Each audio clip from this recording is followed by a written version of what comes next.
yung baboy, bagong katay. So bumili ako ng atay, pork ribs, ayan, liempo.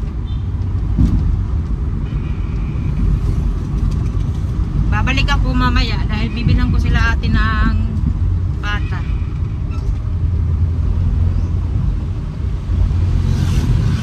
Ito yung nabili ko, pork ribs, baby back ribs, ayan.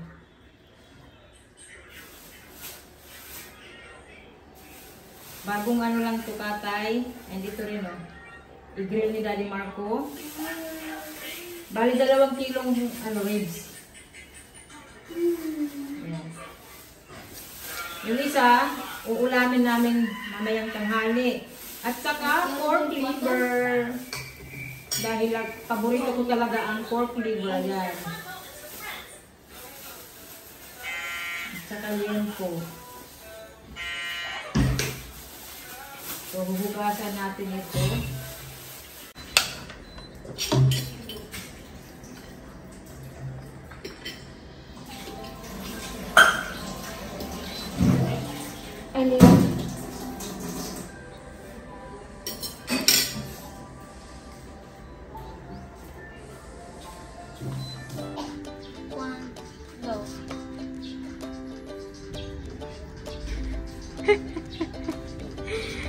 Go Ellie, go Ellie, go ate, go ate. Chanel.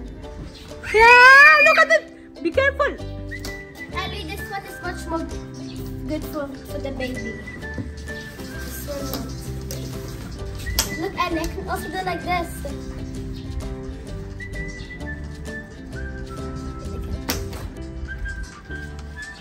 This one is much very good, but this is not really.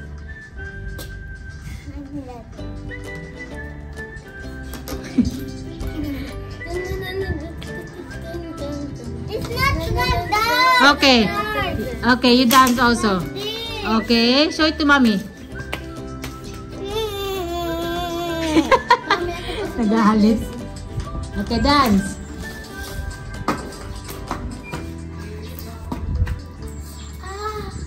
How ah? Okay, Ellie, dance. No, I want to play. Okay.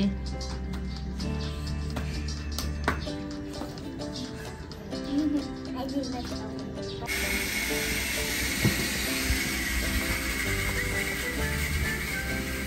Ayan, nag-away sila eh. Umiyak ang ate. So, nag-hug na si Ellie. Nag-away sila mga kamamsi dahil sa hula hoop na yan.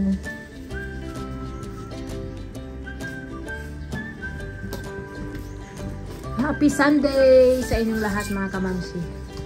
Ang ganda ng panahon. Si Mama yon naglalaban ng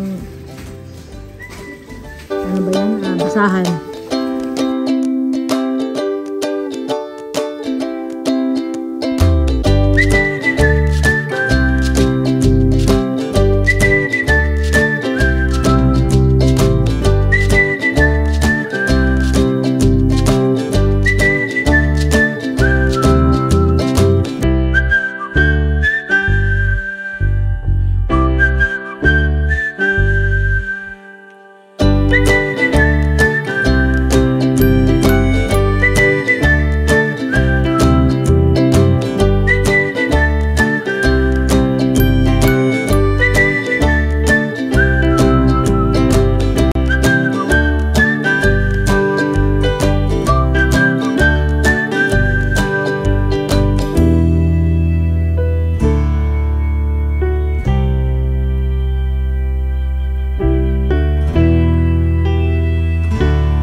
Oh, bakit may payong? Ha? Mommy! Mommy! Okay. Pretending it's raining! Nagpayong na si Ellie dito sa loob. Bawal yan, be. Where's Mama to? I'm fearless. Malapit na kaming kumain. Hindi pa luto yung ulam namin. Please. Mommy, look! I can walk. I like this.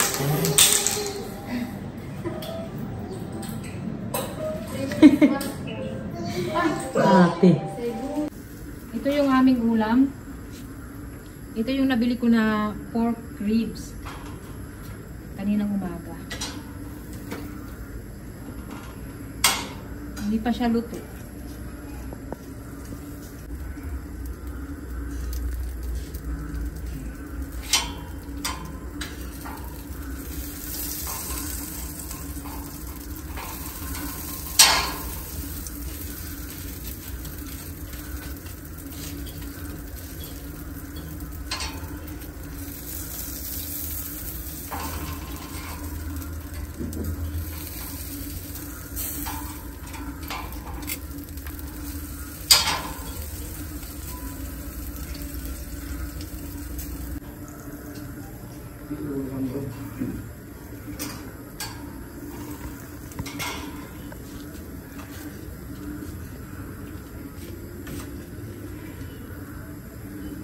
Luto na yung aming ulam, mga kamamsi, oh.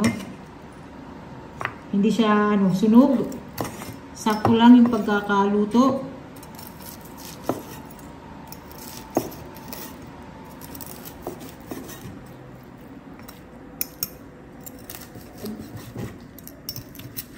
Sarap, oh. Saktong-sakto, oh, mga kamamsi.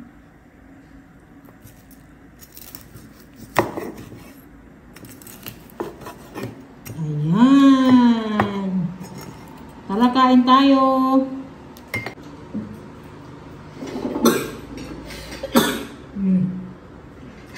Masunhay. Wala lang.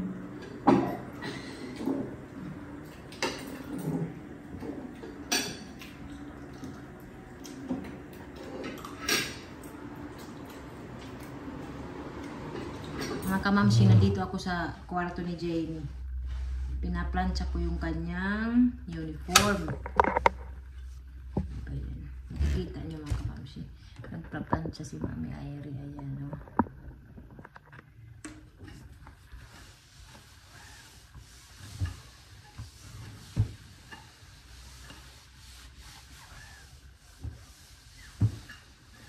Tingnan niyo yung ano ba to, kabayo. Ayan, ang liit. Diba? Ang ganda. In-order ko to sa Shopee kasi nakita ko sa Facebook. Sabi ko, ang ganda.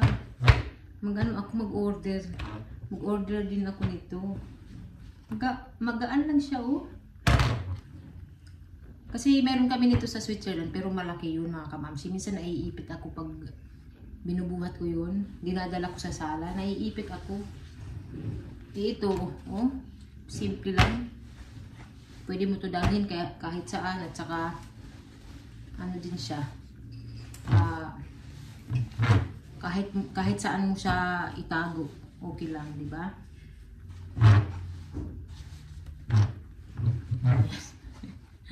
Buhay nanay na naman tayo. Plancha. At saka pala, nag-usap kami ni Daddy Marco kanina. Ayan, sang-ayon na siya na ipagpatuloy yung poste sa namin, pader, mga kamamsi, kasi hindi talaga maganda.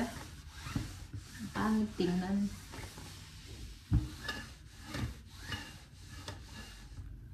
Kailangan lang kay Daddy Marco i-explain ng mabuti, pero minsan nakakapagod kasi dapat una pa lang maintindihan niya na hindi maganda, ganyan.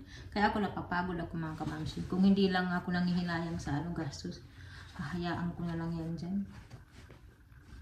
Minsan sinasabi ko sa sarili ko na, ay, bahala na yan si Daddy Marco. Siya na lang ang siya na lang ang mag-asikaso sa mga pinapatrabaho niya. Kaya lang nakikita ko, nangihinayang ako sa sa ginagastos. Kailangan i-explain pa ulit-ulit. Diyos me, Marimar, Daddy Marco.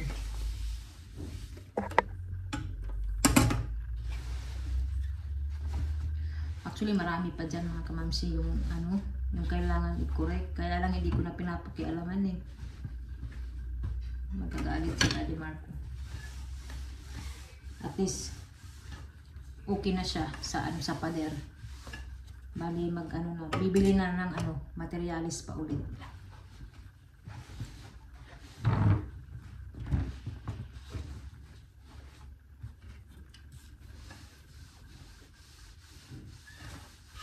Doble-doble talaga ang gastos. Kailangan mo kay Daddy Marco, dahan-dahanin. Ganun naman din nung una mga kamamsi. Sinabihan ko siya, dahan-dahan, in-explain ko pa sa kanya ng maganda. Hindi niya naintindihan hanggang sa mag-aaway talaga kami.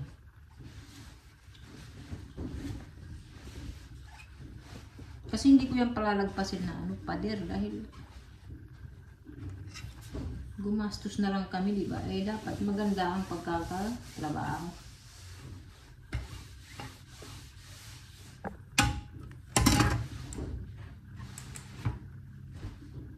Yung sa balon mga kamamsi. Ito isisingit ko na naman. Di ba may balon kami? Yan ang namin source sa paghuhugas sa baba, sa toilet. Sabi ko, kailangan linisin yan. Kasi dito sa amin naman, yung sa Sabar, may mga balon kasi ang namin doon source ng namin, tubig, inumin, ganyan. Nililinisan talaga namin yung balon para magbago yung tubig. Hindi siya naniniwala na naman mga kamamsi. Sabi ko, hindi pwede. Nagbili tayo ng water pump para matanggal yung tubig, para malinis sa ilalim. So, kailangan ko na naman yan mga kamamsi, i-explain na naman ulit sa kanya para maintindihan niya. Kasi, ang tubig namin sa balon, medyo bumabaho na siya. Aray ko, bumabaho na, tsaka hindi na maganda. Kaya kailangan siyang linisan. Ang Daddy Marco, akala niya hindi na yan lilinisan, forever na yan, ganyan. Sabi ko hindi. May may tao na may tao yan na bababa. Okay sana kung yan yung deep well ba mga kamams, yung sobrang lalim. Hindi naman yan malalim, lang yan. 2 drum ata yung nilagay dyan Hindi yan malalim mga kamams Pwede pa yan malinis ng tao.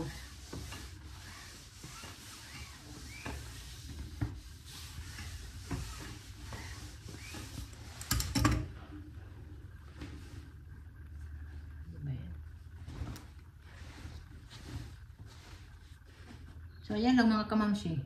I-update ko lang kayo na ayan. Sumang-ayon na siya na ipagpatuloy yung poste. Kahit dito lang sa yung 4 na hollow blocks yung nadagdag. Kahit dyan na lang yung ipagpatuloy yung poste. Tapos doon sa kabila, na lang, gawan na lang ng paraan. Kasi mataas kasi yan 4 na hollow blocks.